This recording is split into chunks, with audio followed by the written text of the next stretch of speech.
late game. And that might be exactly what we're looking at right there. Yeah, in fact, minimap, that's the same color as the team earlier that was on the island and dropped down into the block. So they are still up there. I'm assuming still with, actually, there's no mech on the minimap, so it may be gone now. Moving forward here. 18 seconds until this circle starts to push. Team up on the hill, they're going to have to move soon. I'm assuming a launch pad of there's something up there. Otherwise, they're waiting maybe a little too long to make movements at this point. Well, you can, as long as you're not on, like, the far side of that zone, you can outrun it, but that's just always terrifying. Like, even this, to me, is a scary rotation, because you look at the number of old builds that are there. Luckily, on the bottom of the map, you know, since you're marking the edge of the zone, there's only really, like, well, they don't know this, but we know that there's only one team who's realistically in between there.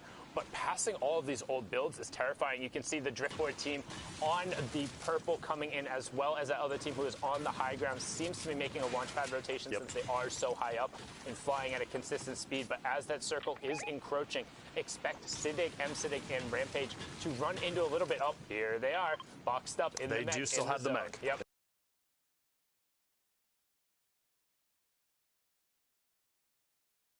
They do still have the mech inside the zone now. No reason to leave that just yet. Basically going to wait for an opportunity to drop some rockets. That's exactly what they're doing. The shield bubble enough to save that team over there, but it doesn't last forever. We'll have to see if they opt to take more shots in a second. Meanwhile, very aggressive push in the top left here, making their way inside, owning the box, and Monksy goes down. Elimination there, putting them at 4 total, 65 points right now. You have to remember, top 15 placement. So placement points start to come into play. So we still have a handful, 8 more teams, 8 more trios need to go down before that even becomes a thing.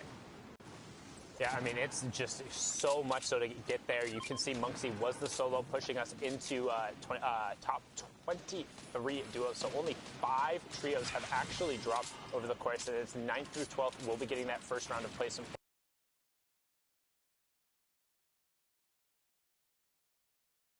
points. 5th through 8th getting the next.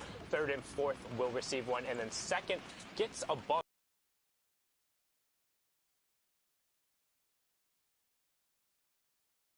Feels like a little bit better in the trios format when you get there, but at the same time, it makes that final fight just that much more important. Always being a 4-point swing, like, yeah, you get the bonus because you were in 2nd place, but you know it could have always been that much more. And right now, these guys have the zone, but there's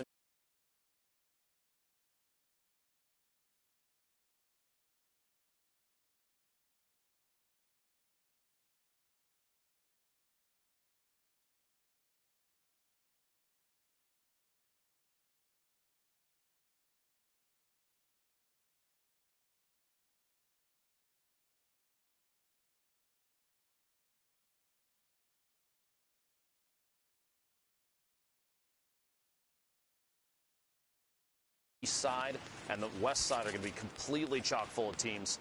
Players are going to try and avoid minus whoever that is in the bottom right, the southeast.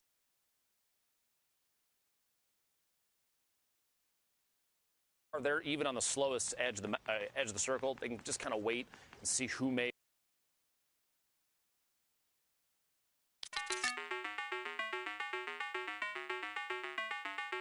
Make their way down the hills in towards this river. So in particular, because this is zone 4, which means zone 5, the next one is going to be the half in, half out. Yep. So you don't want to be central on the next zone. When this one closes, you're banking on it being on the outside edge. If you're central, it's guaranteeing a short rotation, but that you have to move. If you're on the outside edge, there's a chance. Yeah, there's a chance that you pull zone and that you have a big opportunity to catch people in that rotation. Because going from far side there into the half and half is brutal if you don't have the correct amount of mobility, or it can even then just be bad because of sightlines. Like, we've seen people get beamed making regular launch pad rotations. Now, to no one's surprise, the inventory of the power trio, specifically, we had Fahad up there for a second. I would assume everybody's inventory